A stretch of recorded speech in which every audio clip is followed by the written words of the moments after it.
Well, this is a long-awaited video. This song, I've done the entire Deja Vu album, but I didn't do this song apparently, and I didn't know. And apparently, this is the best Buffalo Springfield song that was never released by Buffalo Springfield exactly. And I love BS. That's funny, actually, yeah. But we're also doing another track. That's why this is a special video. First up is going to be Mind Gardens by the Byrds, and then Everybody, I Love You by CSNY. Hi, guys. Welcome to Lee Reacts. Hope everyone's having a good day. Bang, bang. Hey, I know I am. And we are back with, like I said, the Byrds and Crosby, Stills, Nash, and Young. I started Deja Vu like a year and a half ago. It's my most replayed album, but apparently I've never done this last track.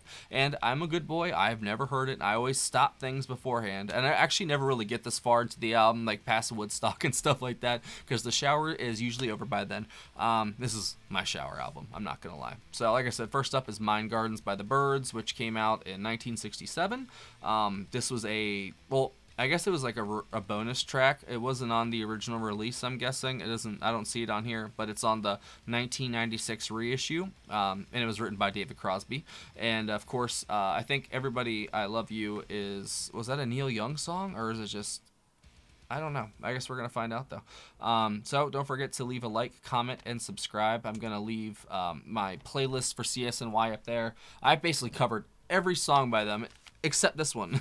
So, in their Four-Way Street, the live one, I haven't finished that one yet either, so whatever. All right, here we go. All right, first up, the Byrds, Mind Gardens. 3, 2, 1, go. And guess the connection between the two, and I'll pin your comment. Once upon a time, there was a garden on a high hill, green and bluffing round against the sea. And there the sun came and the rain pouring down. The garden grew and flourished and splattered bits of color on the ground. Whoa, nice lyric. And it took shape and symmetry and all of life abound.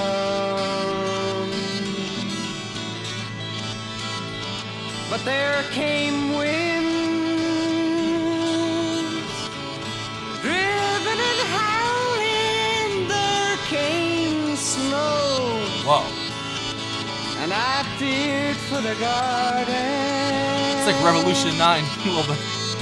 So I built a wall, and I built another, and roofed it over, thick and strong, and kept it from the slings and arrows of outrageous fortune. The killing cold could not get in. That's Crosby? But when the sun came,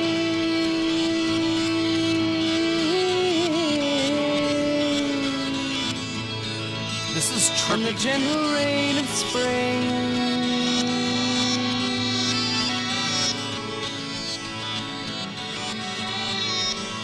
Bro, I'm they tripping could right not now. reach the garden behind those walls. It would have died safely, securely, died.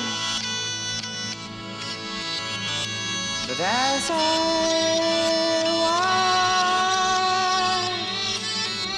and as I learned, I tore the walls all down. The garden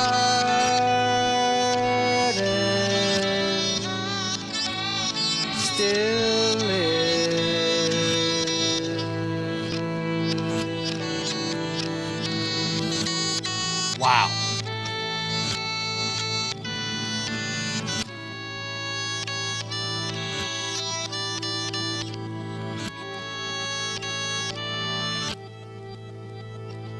garden.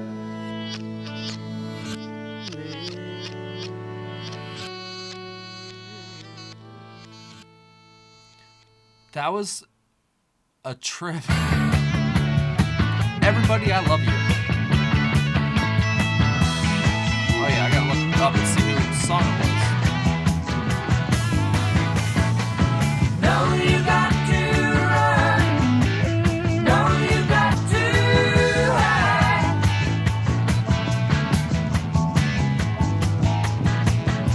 Still there is a great light.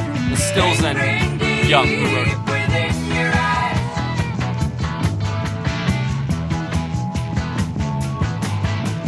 Open up, baby, let me in.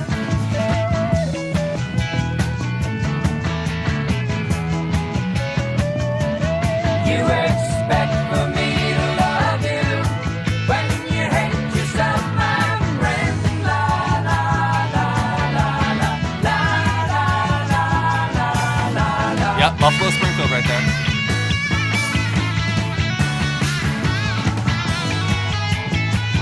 Yes. Dallas Taylor, bro.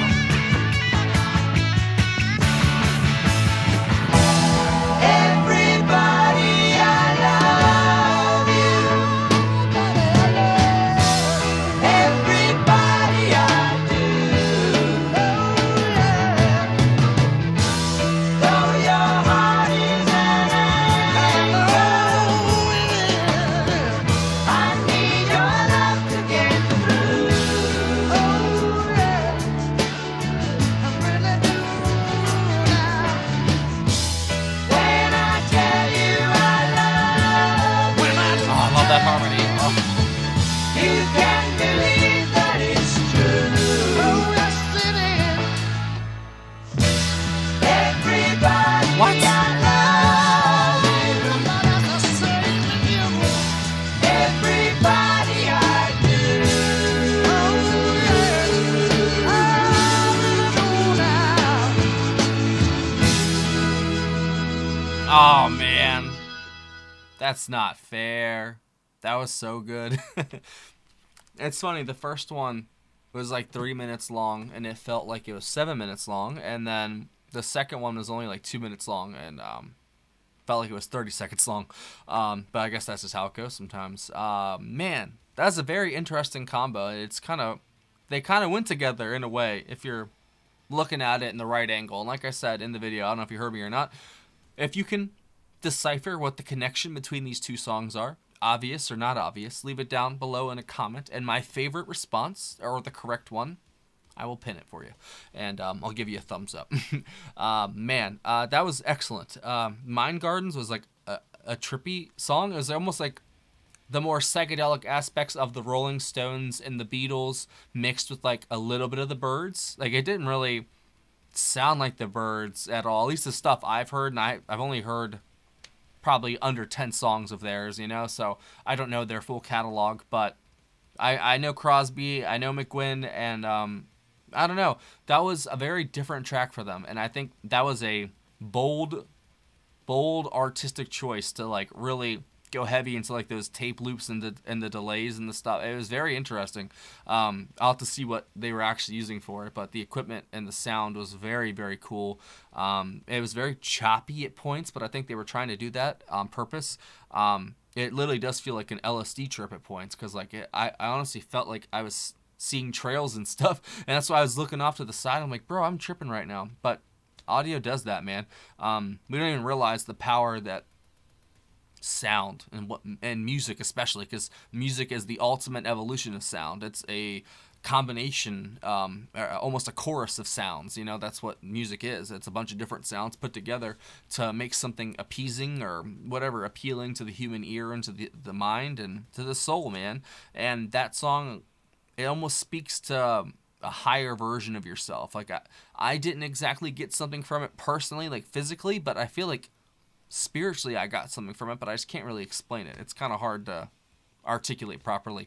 But I love the guitar in that song. I love the guitar in both songs, to be honest. But I really liked, I guess, the effect of what they were going for in Mind Gardens more than the actual product itself, but it was still a very good song, and it didn't sound anything like the Byrds that I know, but maybe a little bit, but it was still a very nice artistic choice right there. I like that. And then Everybody I Love You, that is a triumphant victory lap to end one of the most anticipated follow-ups in history, basically. That is a closer to probably one of the best albums of all time. I finally heard it all the way through. Now there's no more pausing. I can finally listen to it all the way through. And I thought I was done. And then somebody commented, it was like, what about Everybody I Love You? I was like, oh, wow, yeah, I did not do that one. And that's kind of why I paired these two together for one reason, because they're both fairly short. And I thought, I don't know, I wanted to see what they would sound like back to back. And it's a very nice mix because, you know, Crosby's in both, but there's definitely a lot of cross-pollination between the Byrds and CSNY and CSN, obviously. And I thought that was a really cool little matchup right there. And then Everybody I Love You was written by Stills and Neil Young. The vocals are just CSN, though. And then, of course, Dallas Taylor on drums for that. Steven Stills on guitar. David Crosby on rhythm guitar. Graham Nash on anything? It doesn't say for him. And then Neil Young played the organ on Everybody I Love You. And then Greg Reeves played bass. And that is it. Okay. Interesting. I think that might be one of my favorite songs from the album. I mean, like, what a way to end it. It felt like a triumphant sort of like victory lap, and sort of, it did sound like a Buffalo Springfield song too, for sure. There was definitely aspects of it in the middle. There were sections there that really were reminiscent of BS, and that's a good thing, because those guys, one of the best bands of all time. I wish they were remembered more, man. Like, it's crazy to think that all this stuff happened 60 years ago. So even if you're like 17, like when this stuff came out, like you're, you know, I don't know, man. Like, it's just, it's crazy. Like, my audience and my subscribers are usually people that are way, way older than me, you know, and I just like that we can all have a connection no matter age difference or whatever. Music brings everybody together, and it's just a wonderful thing. And all the guys in CSNY knew that, and they didn't last very long, but man, did they make such a freaking impact, man. They really did. Just like the Doors, just like Jimi Hendrix, a lot of the acts of the 60s that were super influential did not last long. But that's what happens. The candles that burn twice as bright go out, you know, quick as hell. And it's okay, though, because the light that emulated and shone from those bands for a while they did still reverberates and shines today. And if I am the beacon, like, you know, from my generation that needs to, you know, take it up and pass it on to my kids and their children and stuff like that, it deserves to be remembered forever, because this is from a point in history where everything was at a crossroads, you know what I'm saying, and everybody was just ready for change. They were ready to just do anything, because, you know, psychedelics, whatever, it doesn't even matter. It's just everything changed, and everyone wanted to be a part of that change, you know what I'm saying. They didn't want to feel left out and be out of it, and it drove a lot of people to do some amazing things, some terrible things, and some just whatever things, you know? And, but the music and the art of the 60s and the 70s is unparalleled. That's my final assessment from the channel. Unparalleled. There's nothing that even comes close to this. I mean, come on, guys. Like, there's nothing. Not even 3 decades combined don't even come close to the 60s. Honestly, I'm being honest. Like, even just 65 to 70, like, that's crazy, bro. Come on, man. And I love all the other decades, but you get stuff like this, and it's fantastic. I've been yabbering long enough.